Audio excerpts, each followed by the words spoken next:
Richard. Complètement. Une théorie sur le métro, Marc. Ah, c'est encore plus qu'une théorie, mais je vais commencer par ma petite crise de jalousie. C'est quoi ton nouveau trip des gars chauves habillés en noir, là? Nicolas Duvernois. C'est vrai. Il y avait Mussolini aussi qui était chauve et habillé en noir aussi. Oui, ça, c'est autre chose. Ouais, mais je préfère m'associer à Nicolas, vite demain. Écoute, je veux te donner des nouvelles à toi. Salut Steph, je veux vous donner des nouvelles du métro. OK.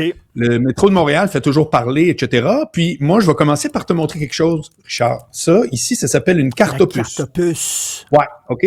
Et celle-là, je l'ai renouvelée tout à l'heure pour le mois, parce que depuis que je travaille avec toi, pendant l'hiver, c'est en métro que je vais te voir, mais ça fait 25 ans à peu près que je suis à Montréal, puis que j'utilise bon an, mal an le métro. Écoute, soyons honnêtes, là, c'est particulier que je sois sur une base très régulière, parce que j'ai ma chronique avec toi, puis j'aime bien aller te voir en studio le plus que je peux. Mais sinon, c'est pas vrai que l'été, je prends bien le métro, peu importe. OK? On part que ce que je vais te dire, c'est un usager qui parle. Bon. Et c'est rendu à combien la carte opus? Ça t'a coûté combien? 104 et 25, je pense, pour... c'est all you can eat, hein? C'est le métro, l'autobus, c'est bon, c'est tout ça. Alors, est-ce que tu te souviens de l'ancien directeur de la STM, le président? Il y a eu un changement récemment, c'était un monsieur Caldwell, Eric Allen Caldwell. Et il a fait une sortie à l'hiver 2025, donc à peu près carrément un an, où est-ce que je me souviens du titre dans la plupart des journaux, le métro sur le bord du point de rupture. Oui. Et le point de rupture en question, c'était l'expérience pour les usagers, rempli de toxicomanes, d'itinérants, un qui dort là, l'autre qui crie. C'était le quotidien de n'importe qui prend le métro, je peux te le confirmer. Et à ce moment-là, ce qu'il disait, avec l'aval de Valérie Plante, c'est que finalement, à un moment donné, un métro, c'est pas un refuge. Alors, on comprend que l'hiver, il y a un problème parce que l'itinérance, c'est un vrai problème, mais ce n'est pas un refuge. C'est pas en prenant un problème puis en le versant dans l'autre qu'on règle ni un ni l'autre des deux cas.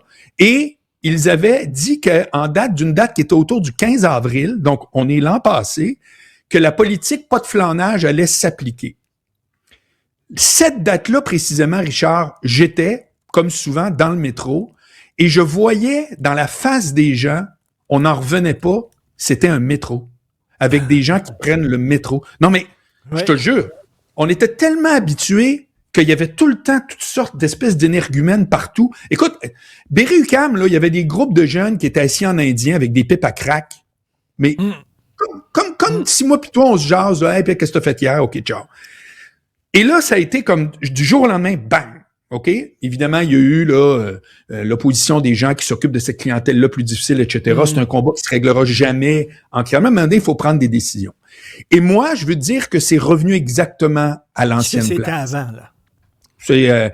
C'est maintenant l'exception quand, par exemple, les deux mezzanines qu'il y a, la mezzanine, le deuxième étage au métro Place des Arts, il y a des places où il y a comme des espèces d'entrées où est-ce que il y a des ascenseurs. Quand il y a personne, tu fais « Ah, aujourd'hui, il y a personne ». Tu le remarques qu'il y a personne.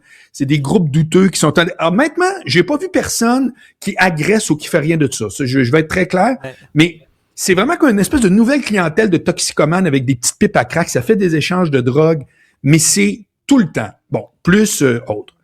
Ceci étant dit, il y a une solution à ça que je ne comprends pas, qui est jamais proposée.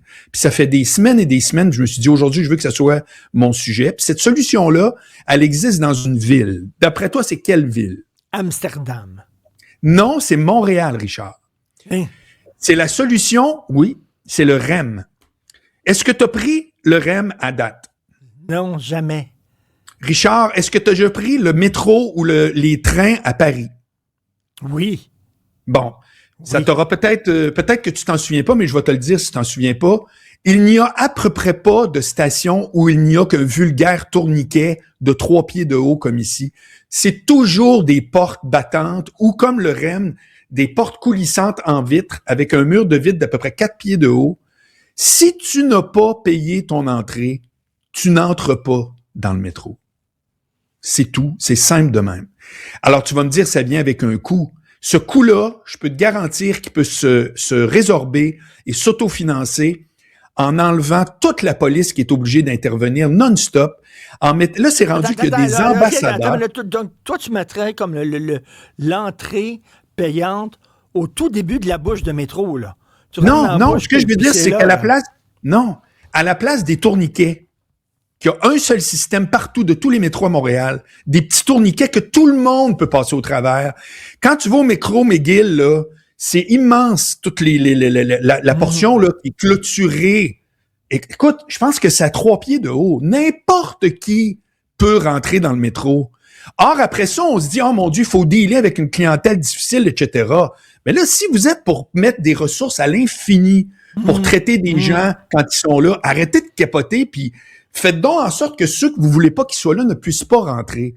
Et si c'était de même, pendant les mois d'hiver ou à quelque part, il y aurait des gens, puis j'entends les gens qui s'occupent de cette clientèle-là dire « Tabarouette, on n'a déjà pas de refuge, blablabla », et je le répète, le métro n'en est pas un refuge. Mais ça serait possible de gérer ça. Ça serait possible de dire « Hey, voici une carte, il fait moins 20 demain. Voici une carte, c'est bon pour une fois. Puis si la police te ramène ici, tu l'auras plus jamais la carte. » Il y a moyen d'avoir un minimum d'idées un peu plus créatives que juste dire « Oh mon Dieu, là, c'est épouvantable. Ces gens-là rendent très difficile l'expérience pour les usagers. » Et là, c'est la police, les ambassadeurs. Il y a eu des reportages, là, ils ont mis des caméras dans des stations de métro rien que pendant 10 minutes, puis c'est incroyable le nombre de gens qui passent par-dessus les Christy de tourniquet qui payent pas. C'est une blague. C'est une joke. Bon. Ça fait qu'écoute, si admettons tu pars avec l'idée que, OK, là, le métro, faut que ça redevienne convivial, puis il y a une clientèle qu'on peut pas laisser rentrer tout le temps, ben tu l'appliques à ce moment-là. Tu sauves combien tu penses d'heures la police intervient juste pour aller chercher une 10e fois le gars qui est sur le crack, qui est pas conscient de rien, pauvre gars, là, tu sais. C'est excellent, mais tu as utilisé un mot qui fait que ça marchera pas. Tu as dit des idées créatives.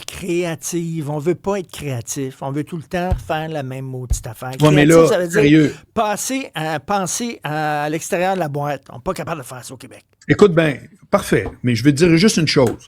T'as beau faire la promotion du métro, t'as beau dire ça nous prend de l'argent pour l'entretien, telle affaire.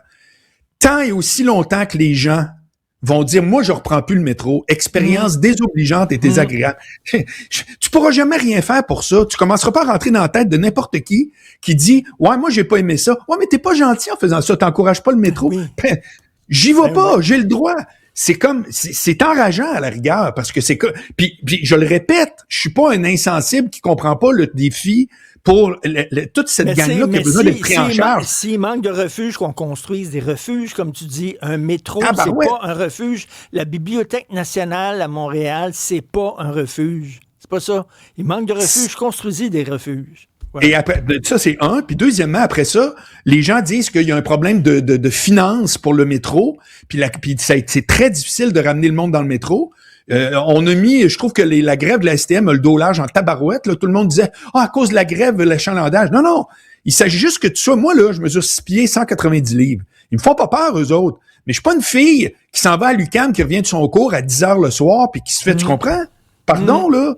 Il y a plein de monde qui font comme moi, je ne reprends plus le métro. Écoute. Fait que là, il va falloir que le monde se réveille. Et je le répète, cette politique-là, elle avait fonctionné tempête. Ça veut dire que même sans barrer l'accès à une clientèle difficile, il est possible d'avoir un métro qui est un métro, puis de faire que le monde font comme, hey, moi j'aime ça, hey, le métro c'est génial, j'ai ma carte opus, etc. Tu comprends? Ben oui, souviens-toi, il fait beau dans le métro, ce n'est plus le cas maintenant. Merci beaucoup, Marc. À demain. Salut, à demain. Salut.